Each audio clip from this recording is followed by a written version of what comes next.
Good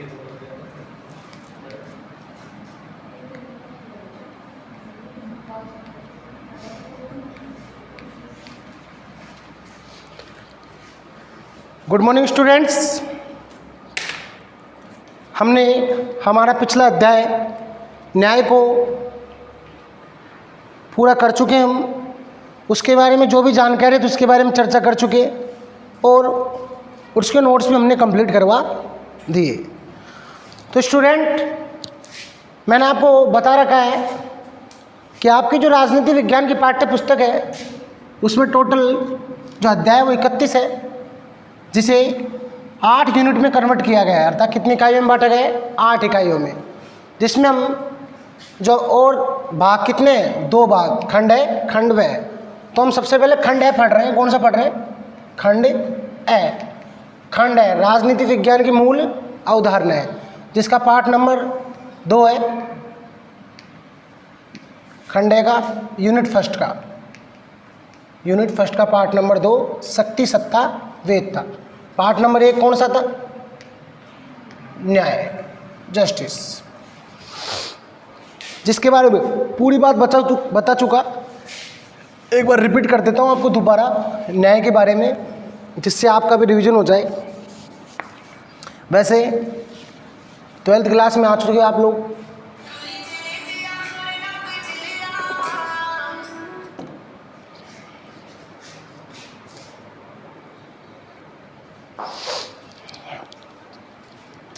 student, न्याय के बारे में कुछ बात करते हैं। पहले न्याय के प्रथम प्रतिपादक कौन थे? प्लेटो। प्लेटो ने कौन से काल से संबंधित थे? प्राचीन काल से। प्लेटो के साथ और किसने दिया इसकी प्राचीन काल में? अरस्तु ने।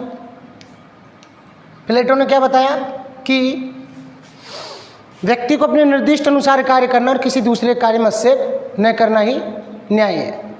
इसने समाज की 3 श्रेणियां बताई: शासक वर्ग, सैनिक वर्ग, उत्पादक वर्ग। आत्मा के 3 तत्व बताए: बुद्धि, शौर्य और तृष्णा।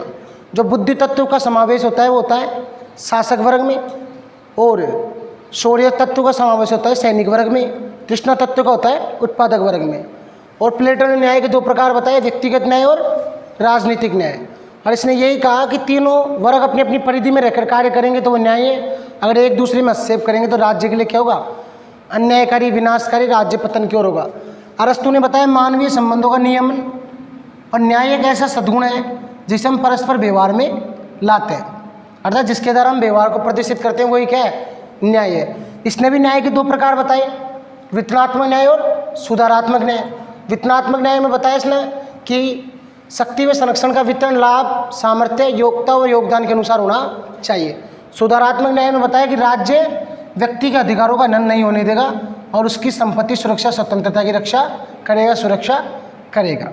इसके बाद में प्राचीन काल के बाद में आता है मध्यकाल। कौन सा आता है? मध्यकाल। मध्यकाल में न्याय संबंधी विचार जिसमें थे संत ऑगस्टाइन और थॉमस एक्वानिस। संत ऑगस्टाइन ने अपनी पुस्तक द सिटी ऑफ गॉड में कहा कि जिन राज्यों में न्याय विद्यमान नहीं है वो केवल चोर उचक्कों की खरीद फरोख्त है। इसने बताया राज्य का स्वरूप ईश्वरीय। कैसा बताया? ईश्वरीय, अर्थात ईश्वरीय राज्य के कर्तव्य का पालन क्या बताया इसने? न्याय। दूसरा मध्यकाल में जो विचार प्रस्तुत किया उसका नाम था थॉमस एक्वानिस। उसने कहा समानता न्याय का मौलिक तत्व है, और उसने इसकी एक परिभाषा भी दी। वो परिभाषा इस प्रकार है कि न्याय अनुशासित व सुव्यवस्थित जीवन जीने और उन कर्तव्यों का पालन करने से है जिसकी व्यवस्था मांग करती है। इसके बाद में आया न्याय। आधुनिक काल में न्याय संबंधी विचार। न्याय को हम 3 काल खंडों में पढ़ेंगे स्टूडेंट्स। प्राचीन काल, मध्यकाल हो गया। तेजी से इसलिए बोल रहा हूँ मैं कि आपको पाठ कंप्लीट कर चुका, मैं रिपीट करा रहा हूँ आपको। इस तरीके से याद रहना चाहिए आपको, जब नंबर अच्छे आएंगे आपके एग्जाम में। आधुनिक काल में David Hume, Jeremy Bentham, Stuart Mill. David Hume बोलता है नियमों के अनुपालन नहीं न्याय है, क्योंकि नियम क्या होते हैं? सर्वहित के आधार होते हैं। इसके बाद में जेरेमी बेंथम ने आधुनिक काल में उपयोगितावाद का सिद्धांत दिया, अर्थात न्याय वो है जिससे अधिकतम लोगों को अधिकतम सुख मिले, और वितरण का आधार कैसा होना चाहिए? सामाजिक उपयोगिता होना चाहिए। इस सामाजिक उपयोगिता को जॉन स्टूअर्ट मिल के द्वारा समर्थन दिया गया और इसे न्याय का महत्वपूर्ण तत्व माना। इसके बाद में जब इन तीनों ही विचारों से असंतुष्ट हुआ, कोई नहीं माना, तो अपने तर्क दिए। उस व्यक्ति का नाम था जॉन रॉल्स।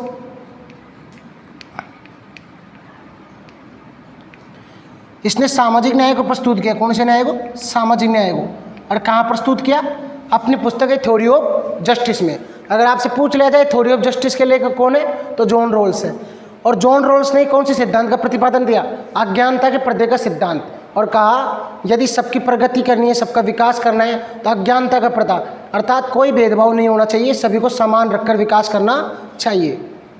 इसके बाद में जो टॉपिक बनता है आपका, वो था भारतीय राजनीतिक चिंतन में न्याय।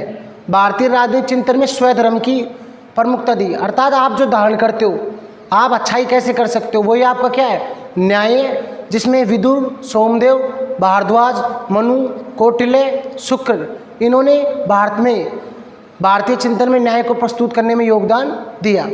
और मनु और कौटिल्य ने कहा कि न्याय की निष्पक्षता ही राज्य की आधारभूत प्रवृत्ति है। लास्ट एंड जो फाइनल टॉपिक था आपका, वो था न्याय के प्रकार। नैतिक न्याय, सामाजिक न्याय, राजनीतिक न्याय, आर्थिक न्याय और कानूनी न्याय। टाइप्स कितने हो गए न्याय के? 5। नैतिक न्याय, सामाजिक न्याय, आर्थिक न्याय, कानूनी न्याय और राजनीतिक न्याय। ये आपका इस तरीके से पार्ट कंप्लीट हो गया, जिसके टोटल आपको पीडीएफ नोट्स मैंने आपको तैयार करवा दिए। आशा करता हूँ, उम्मीद करता हूँ आप लोगों को समझ में आया होगा और आपने याद भी कर लिया होगा। जिसने याद कर लिया होगा उसको ऑटोमेटिक समझ में आ गया होगा, सीधी सी बात है। देखिए, आर्ट्स के विषय कोई गणित के विषय नहीं होते जिसे सूत्रों के माध्यम से याद कर लिया जाए। आप जितना उसे पढ़ोगे, समझोगे, गहराई में घुसोगे, जितने वो आपके दिमाग में फिट बैठेंगे, याद होगे। ध्यान रखना,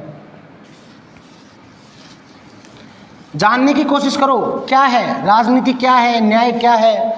अपने आप से जोड़ कर देखो उसको, ऑटोमेटिक आपका उत्तर आने लग जाएगा आपको। आज हम जो पाठ शुरू करेंगे वो करेंगे शक्ति, सत्ता और वेदता। ये शब्द आप पहली बार सुन रहे होगे। शक्ति शब्द को तो सुनते हो, लेकिन ये शब्द कोई सी भी शासन प्रणाली हो, इनके बिना चलना संभव नहीं है। शक्ति, सत्ता, वेदता के बिना चलना संभव नहीं है। जब आप इस पाठ को पूरा पढ़ोगे तो आपको पता चल जाएगा शक्ति क्या होती है, वेदता क्या होती है और सत्ता क्या होती है। शक्ति राजनीतिक विज्ञान की बहुत प्राचीन अवधारणा है। क्या है? बहुत प्राचीन अवधारणा है। जब से शासन चल रहा है, जब से शक्ति का उपयोग हो रहा है। अब मैं बताता हूं, प्राचीन काल अवधारणा,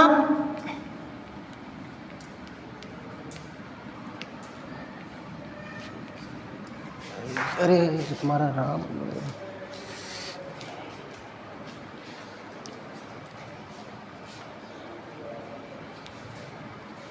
प्राचीन काल अवधारणा है और मूल अवधारणा भी है। अतः राजनीति विज्ञान एक तरफ से किस पे टिका हुआ है? शक्ति पे टिका हुआ है। किस पे टिका हुआ है? शक्ति पे।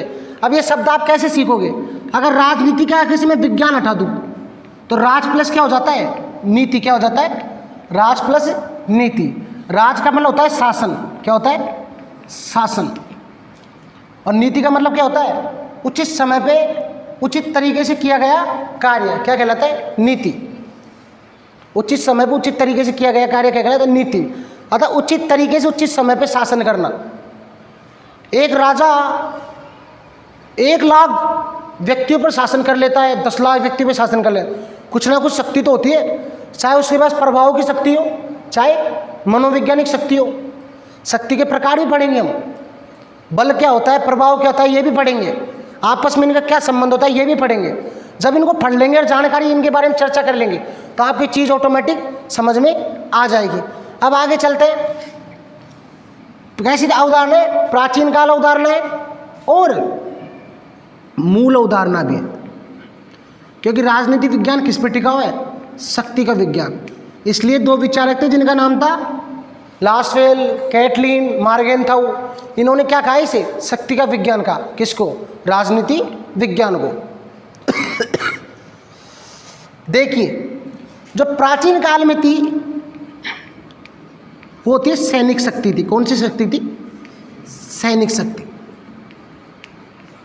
प्राचीन काल में राजनीति विज्ञान में कौन शक्ति होती थी राजाओं के पास? सैनिक शक्ति। जिसके पास जितने सैनिक होते थे, जितनी बड़ी सेना होती थी, वही क्या होता था? शक्तिशाली होता था। कोई से भी राज्य के ऊपर हमला कर देता, उस राज्य को अपने अधिकार में ले लेता। तो प्राचीन काल में कौन सी शक्ति का वर्चस्व था? सैनिक शक्ति का। लेकिन वर्तमान में धीरे धीरे राजाओं के राज खत्म हुए और जो राजतंत्र था, कौन सा तंत्र था? राजतंत्र, अर्थात राजा का शासन, राजा का बेटा ही राजा, उसकी जगह किसने ले ली? लोकतंत्र ने। किसने ले ली? लोकतंत्र ने। और लोकतंत्र में कौन सी शक्ति का वर्चस्व हुआ? राजनीतिक शक्ति का। किसका? राजनीतिक शक्ति का। अर्थात जिस पक्ष के पास राजनीतिक शक्ति का वर्चस्व होता था, वही किसको प्राप्त करता था? सत्ता को। किसको? सत्ता को। शासन का भोग करना, शासन का भोग करना, किसी को आदेश देने का अधिकार, ये किस में आ जाता है? सत्ता में। शक्ति के माध्यम से जो आप आदेश दोगे वो कौन देगी? सत्ता। अब मैं आपको समझाता हूँ, धीरे धीरे समझ में आ जाएगी। राजनीतिक शक्ति के माध्यम से, राजनीतिक शक्ति। वर्तमान में हमारे देश में कैसा शासन है? प्रजातांत्रिक। कैसा शासन है? प्रजातांत्रिक शासन।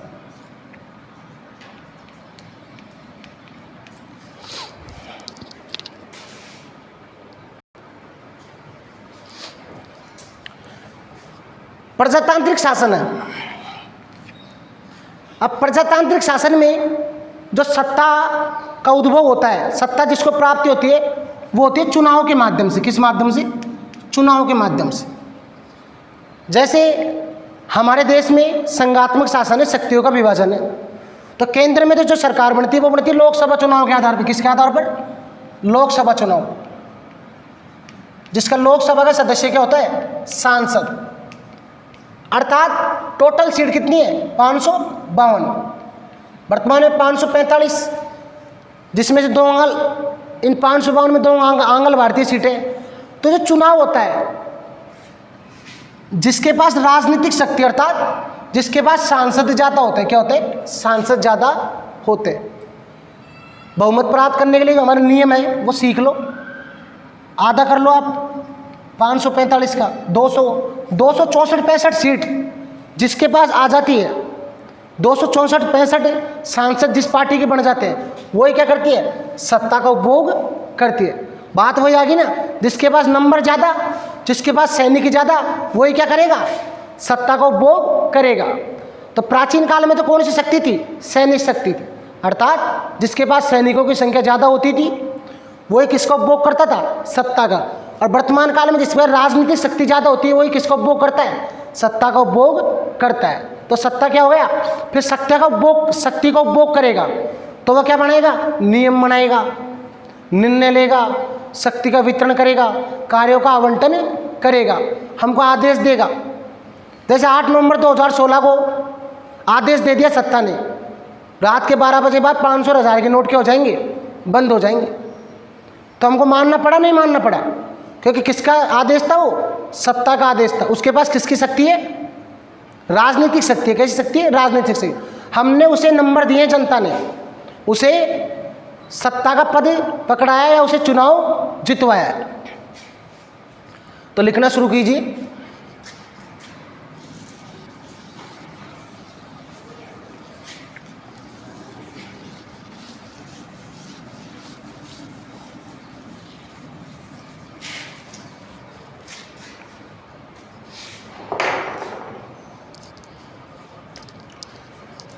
शक्ति राजनीति विज्ञान की शक्ति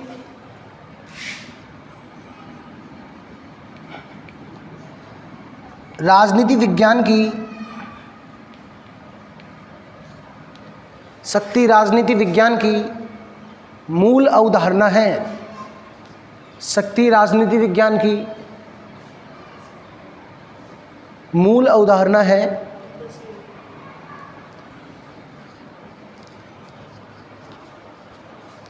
राजनीति विज्ञान समाज का वह क्षेत्र है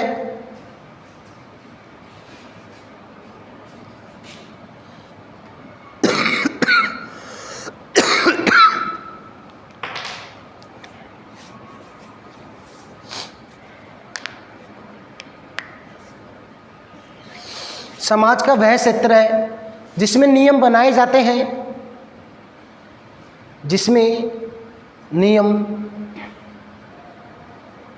बनाए जाते हैं,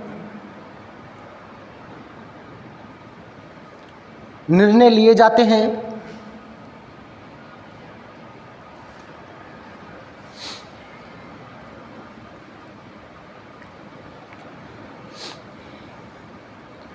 निर्णय लिए जाते हैं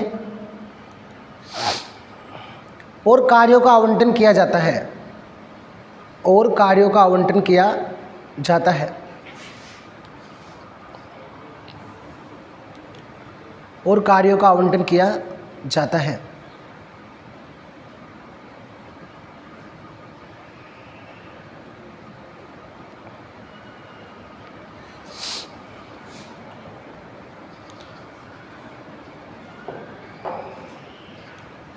लिखिए, प्राचीन काल में शक्ति का स्वरूप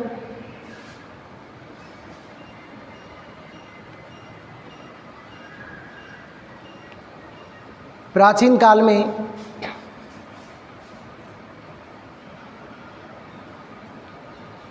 शक्ति का स्वरूप सैनिक शक्ति था,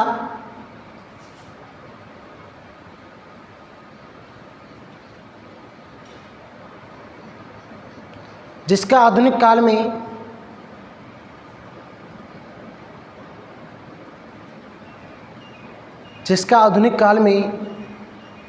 स्थान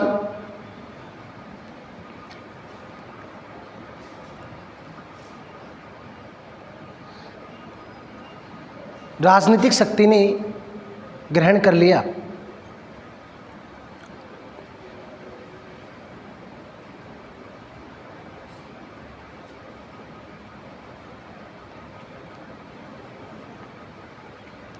ग्रहण कर लिया। तो स्टूडेंट्स, यहाँ तक मैंने आपको समझा दिया कि सैनिक शक्ति राजनीतिक शक्ति में कैसे बदली। कि पहले कैसे शासन था, राजाओं का शासन था, रियासतें थी, कोई चुनाव वगैरह नहीं होते थे, राजा का बेटा ही राजा बनता था, राजतंत्रीय शासन था। लेकिन वर्तमान में लोकतांत्रिक शासन का वर्चस्व होने लगा है, विश्व में हर देश में लोकतंत्र को अपना लिया गया है। तो लोकतांत्रिक शासन की जो प्रमुख विशेषता होती है वो क्या होती है? जनता का जनता के लिए, जनता के द्वारा शासन। डेफिनेशन ये अब्राहम लिंकन की और बहुत प्रसिद्ध परिभाषा रही उनकी। तो जनता के द्वारा जनता के लिए शासन करवाने के लिए इसमें मतदान की प्रणाली को अपनाया गया, चुनाव कराए गए कि जनता अपने राजा को स्वयं चुनेगी। जब भी तो जनता का जनता के लिए, जनता के द्वारा शासन हुआ, तो फिर सैनिक शक्ति खत्म हो गई।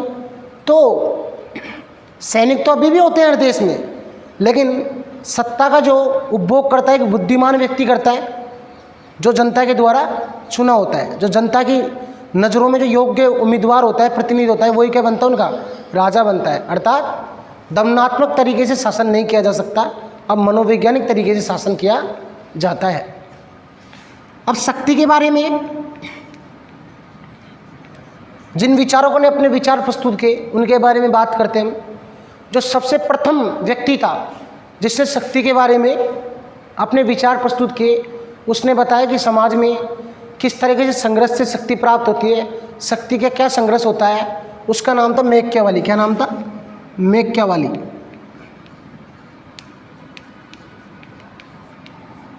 तो अगर आपसे परीक्षा में पूछ लिया जाए कि प्रथम शक्तिवादी विचारक कौन माना जाता है, तो उसका नाम था मैकियावेली।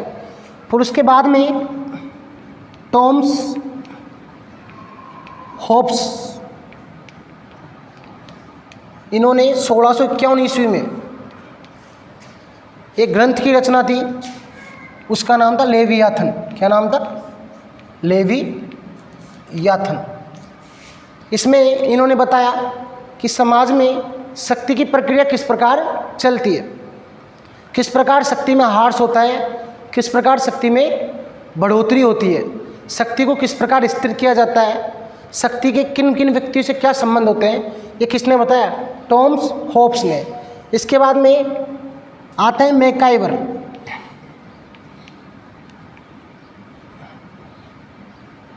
मैकाइवर ने एक पुस्तक लिखी द वेब ऑफ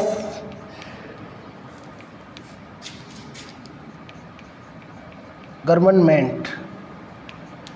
मैकाइवर ने भी शक्ति संघर्ष के बारे में अपने विचार प्रस्तुत किए। इसके बाद में लासवेल के द्वारा एक पुस्तक लिखी गई, कौन कब कैसे क्या प्राप्त करता है। लासवेल ने बताया कि शक्ति के माध्यम से किसको क्या प्राप्त होता है, राजा के क्या कर्तव्य होते हैं और राजा किस हिसाब से किस तरीके से शक्ति का प्रयोग जनता के ऊपर करता है। इसके माध्यम से उन्होंने एक पुस्तक लिखी, कौन कब कैसे क्या प्राप्त करता है। परीक्षा में आ जाता है क्वेश्चन कि कौन कब कैसे क्या प्राप्त करता है, पुस्तक के लेखक कौन है। और लासवेल और इनके साथ में कैटलिन और मार्गेनथाउ, ये 3 राजनीतिक विचारक थे जिन्होंने राजनीतिक विज्ञान को शक्ति का विज्ञान माना। किसका विज्ञान माना? शक्ति का। कि राजनीतिक विज्ञान किसका विज्ञान है? साइंस ऑफ पावर, शक्ति का विज्ञान। अगर शक्ति के बिना राजनीतिक विज्ञान का कोई अस्तित्व नहीं है। अगर परीक्षा में आपसे प्रश्न पूछ लिया जाए स्टूडेंट्स कि ऐसे 2 विचारकों के नाम बताइए जिन्होंने राजनीतिक विज्ञान को शक्ति का विज्ञान कहा, ये कथन किसका है कि राजनीतिक विज्ञान शक्ति का विज्ञान है? तो लासवेल, कैटलिन, मार्गेनथाउ में तीनों में से आप किसी का भी उत्तर दे सकते हो। इसके बाद में मैकाइवर ने कहा कि शक्ति का अंतर्गत उस संबंध को लिया जाता है जिससे आप किसी से कुछ भी करा सकते हो या किसी से आज्ञा पालन करवाया जाता है। तो शक्ति क्या है? आपकी इच्छा के अनुसार किसी से किसी का भी कोई सा भी कार्य करवा सकती है। जैसे आप किसी के गुलाम हो या आपसे कोई शक्तिशाली है, आप उससे जीत नहीं सकते, तो आपको वो जो कहेगा जो करना पड़ेगा। हुआ नहीं हुआ? आपसे शक्तिशाली है, ज़्यादा माथा फोड़ करो, डमडुसम कर देगा आपकी, वो फोड़ फाड़ के पटक देगा एक कोने में। तो आपसे शक्तिशाली हुआ नहीं हुआ? शारीरिक शक्ति हो गई ना उसमें।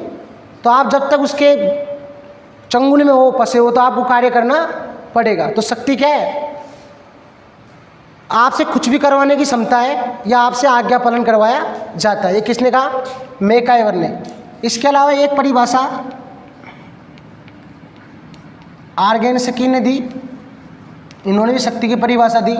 इन्होंने कहा शक्ति आपके लक्ष्यों के अनुसार दूसरे के आचरण को प्रभावित करने की क्षमता है। अतः आपका लक्ष्य क्या है? आपका लक्ष्य क्या है तो दूसरों का आचरण आपके अनुसार ही हो जाएगा। आपका लक्ष्य है, जैसे पहले के राजा महाराजा थे, बड़े बड़े महल बनवाते थे, तो वो मजदूरों को पकड़ कर लाते थे। मजदूरों को पता है कि हमारी मौत हो सकती है, इसमें पत्थरों को लेके जाएंगे। लेकिन राजा क्या था? शक्तिशाली, सैन्य शक्ति थी। अगर वो काम नहीं करते तो उसी समय मार दिए जाते। तो उन्होंने सोचा कि काम करेंगे, जीवित बच गए तो बच तो जाएंगे कम से कम, नहीं अभी मर रहे हैं। तो उनका आचरण क्या हो गया? आपके अनुसार हो गया। किसके अनुसार हो गया? आपके अनुसार। तो आर्गेसन की क्या कहा कि शक्ति आपके लक्ष्यों के अनुसार दूसरों के आचरण को प्रभावित करने की क्षमता है। इसके बाद में एक परिभाषा दी रॉबर्ट वाइसरटडे ने। अब इनमें से कोई सी परिभाषा याद हो जाएगी ना आपको। अगर परीक्षा में आपसे पूछ लिया जाए शक्ति की परिभाषा दीजिए, तो जो मैं आपको बता रहा हूँ उनमें से आप कोई सी भी परिभाषा याद कर लेना और उसको लेकिन अगर आपसे पूछ ले कि भाई मेरे को तो रॉबर्ट वाइसरटडे की परिभाषा ही दीजिए, रॉबर्ट वाइसरटडे के अनुसार शक्ति की परिभाषा दीजिए, तो फिर आपको रॉबर्ट वाइसरटडे की परिभाषा ही देनी पड़ेगी। कोई बड़ा क्वेश्चन आपसे पूछ ले कि शक्ति के अवधारणा पर लेख लिखिए, 6 नंबर का क्वेश्चन, तो आपको उसमें भी ये तीनों परिभाषा देनी पड़ेगी। इसलिए आपको मैं तीनों परिभाषाएं बता रहा हूँ। मैंने 1000 बार बता दिया आप लोगों को, हर बार बताता हूँ, हर स्कूल में पढ़ाता हूँ, जिसमें एजुकेशन का कोई शॉर्टकट नहीं होता। प्रत्येक लाइन इंपॉर्टेंट होती है किताब की। अगर किताब में कोई परिभाषा दी गई है तो परीक्षा में आ सकती है। ये जरूरी नहीं है कि यही आएगी। आर्गेनस्की पूछ सकता है, मैकाइवर की भी पूछ सकता है, पुस्तक भी पूछ सकता है, कुछ भी पूछ सकता है। राजनीति विज्ञान की मूल अवधारणा क्या है वो भी पूछ सकता है आपसे क्वेश्चन। इसलिए कभी ऐसे मत रहना कि ये आएगा वो आएगा, प्रश्न कहाँ से भी आ सकता है। तो रॉबर्ट बायस्टर ने कहा शक्ति बल प्रयोग की योग्यता है, अर्थात अगर बल को क्वालिफिकेशन है, बल को प्रदर्शित करना है तो किसके द्वारा करना पड़ेगा? शक्ति के द्वारा, न कि उसका वास्तविक प्रयोग। अगर शक्ति का प्रयोग कर दे तो वह किस में बदल जाती है? बल में। किस में बदल जाती है? बल में। अगर मेरे को 100 किलो का पत्थर उठाना है ज़मीन पे से, तो मैं किसके माध्यम से उठाऊंगा? अगर मेरे अंदर उस 100 किलो के पत्थर को उठाने की शक्ति होगी तो मैं क्या कर दूंगा? उठा दूंगा। और मैंने उसको उठा लिया तो शक्ति किस में बदल गई? तुरंत बल में। किस में बदल गई? बल में। तो बल और शक्ति में पहला अंतर तो यही हो गया। शक्ति तो क्या है? प्रच्छन्न बल है। कैसा बल है? प्रच्छन्न है, छुपी हुई है, पता नहीं है शक्ति। एक छोटा सा तार है इलेक्ट्रॉनिक का, अब आपको पता है कि इतना बड़ा करंट दे सकता है वो, लेकिन जब उसके हाथ लगाओगे, आप प्रयोग करोगे तो आपको क्या दे देगा? करंट। जब जाके क्या पता चलेगा उसका? वो आपका बल लगा देगा, फोर्स लगा देगा, आपको आगे फेंक देगा। तो शक्ति किस में बदल गई? बल में। तो शक्ति तो हमेशा कैसी है? छुपी हुई। और बल कैसा है? प्रकट। कैसा है? प्रकट। अगर बल को दिखाना होगा तो क्या करना पड़ेगा? प्रकट करना पड़ेगा। क्या करना पड़ेगा? प्रकट। तो स्टूडेंट लिखिए, मैं लिखवा रहा हूं जो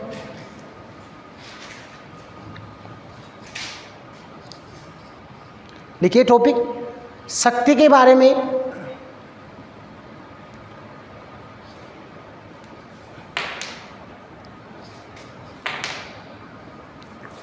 शक्ति के बारे में राजनीतिक विचार।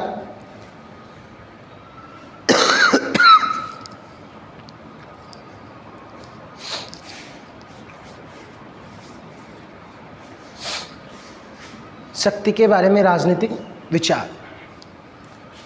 तो लिखिए स्टूडेंट्स, मैकियावेली को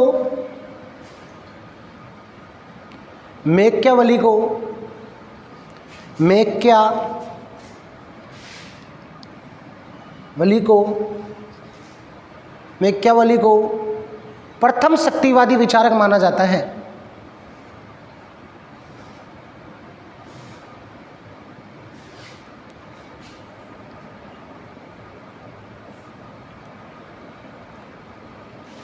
मैकियावेली को प्रथम शक्तिवादी विचारक माना जाता है।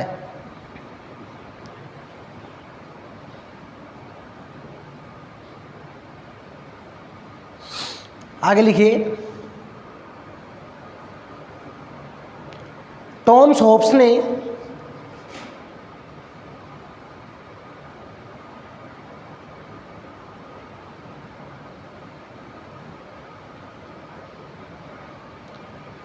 अपनी पुस्तक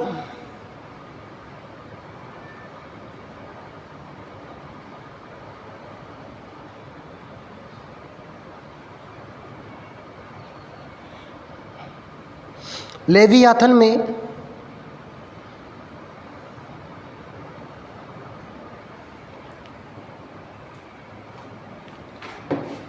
टॉमस होब्स ने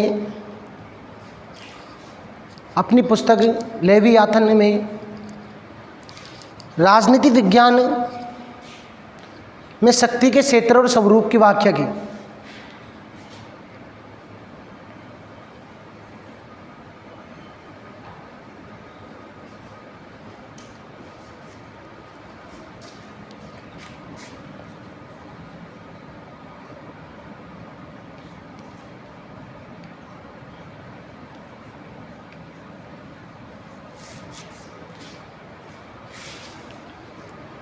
मैकाइवर ने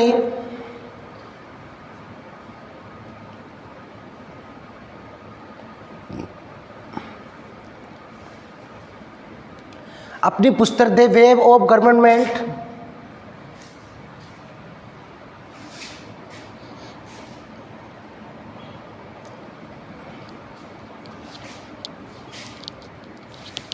मैकाइवर ने अपनी पुस्तक द वेब ऑफ गवर्नमेंट में लिखा है कि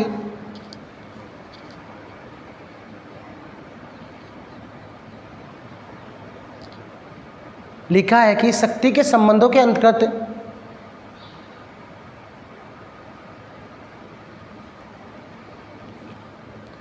लिखा है कि शक्ति के संबंधों के अंतर्गत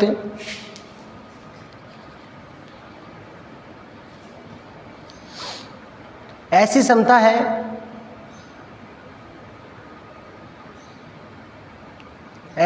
है जिसमें दूसरों से कुछ काम लिया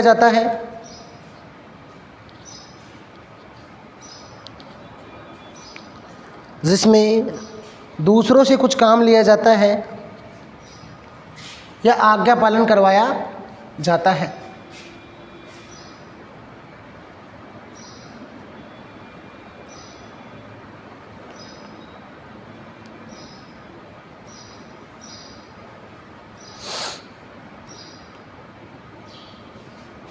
स्टूडेंट एक लाइन नोट लगा के लिखिए।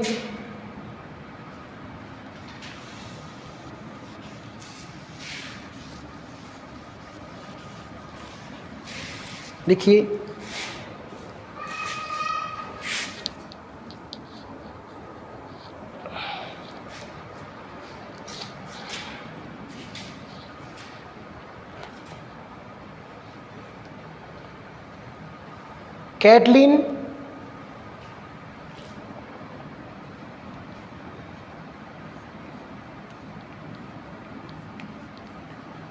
लासवेल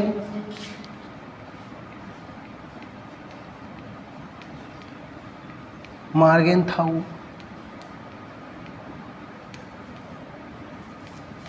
ने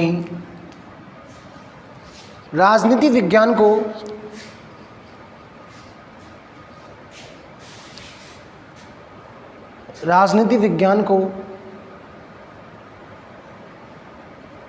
शक्ति का विज्ञान माना है।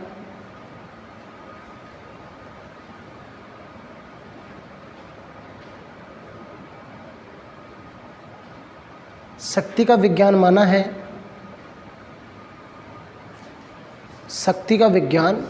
माना है। कैटलीन ने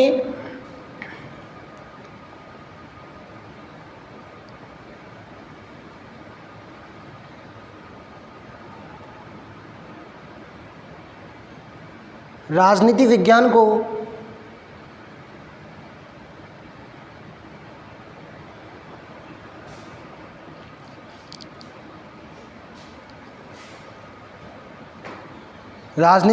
को शक्ति का विज्ञान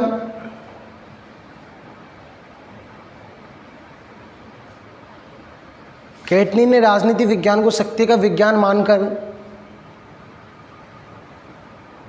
परिभाषित किया है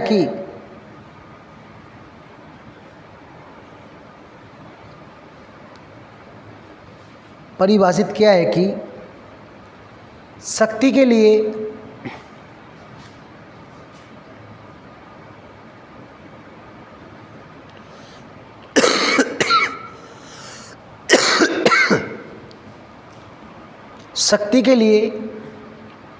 समाज में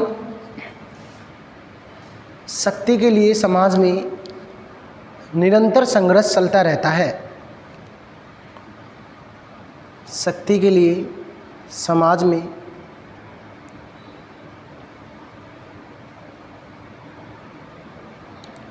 निरंतर संघर्ष चलता रहता है। दूसरा नोट लिखिए।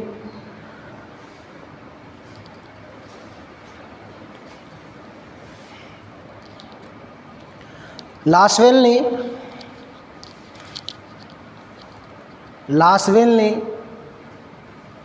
अपनी पुस्तक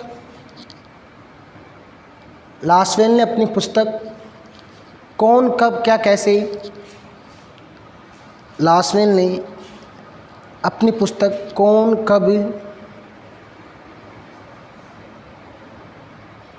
क्या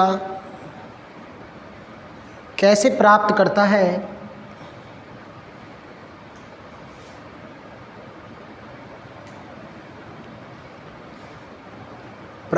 है, में शक्ति के विविध पक्षों की व्याख्या की।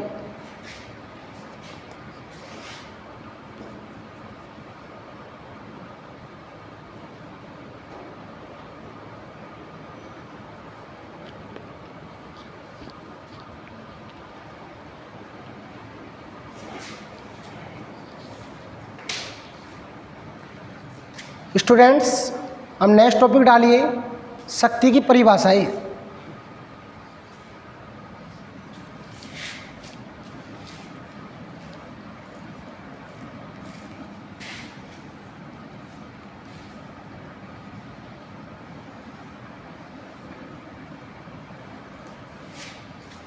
शक्ति की परिभाषाएं। Definition of power.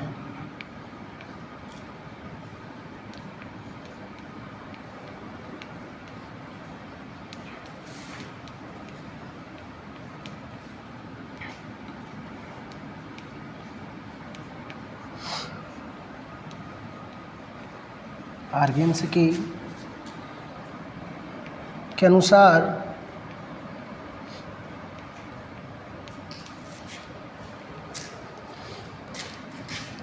शक्ति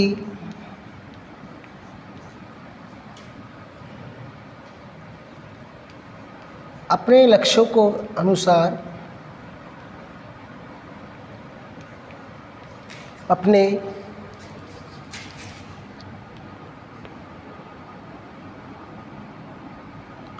लक्ष्य के अनुसार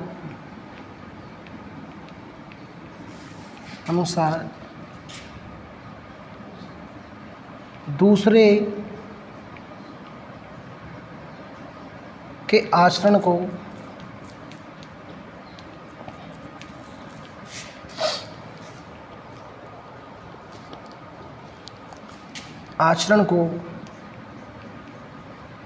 प्रभावित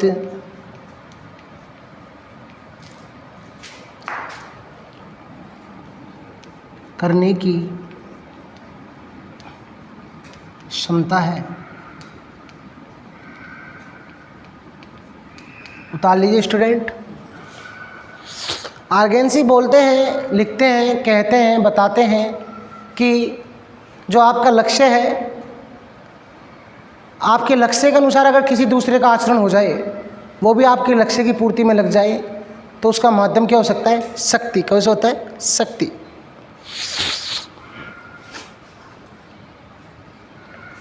इसके बाद में स्टूडेंट लिखिए दूसरी परिभाषा, जो आपको आसानी से याद भी हो जाएगी। कोशिश करना उसको याद रखने की।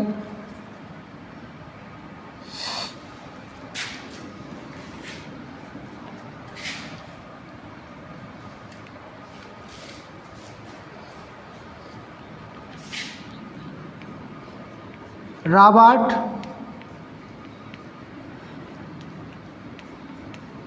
बायसर्टड के अनुसार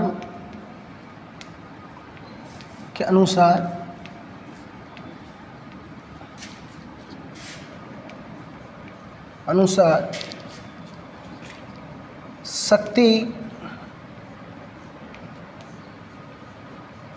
बल प्रयोग की योग्यता है। शक्ति बल प्रयोग की योग्यता है, न कि उसका वास्तविक प्रयोग।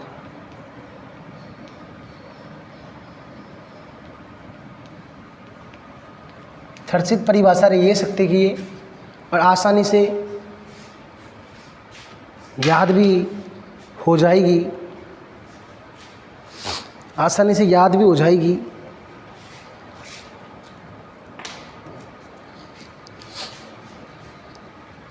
तो स्टूडेंट उतार लीजिए इसे।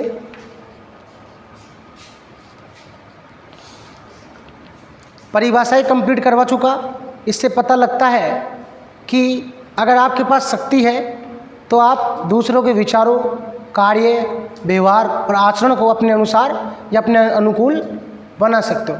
अब कल का जो हमारा टॉपिक होगा वो क्या होगा? शक्ति, बल और प्रभाव में अंतर।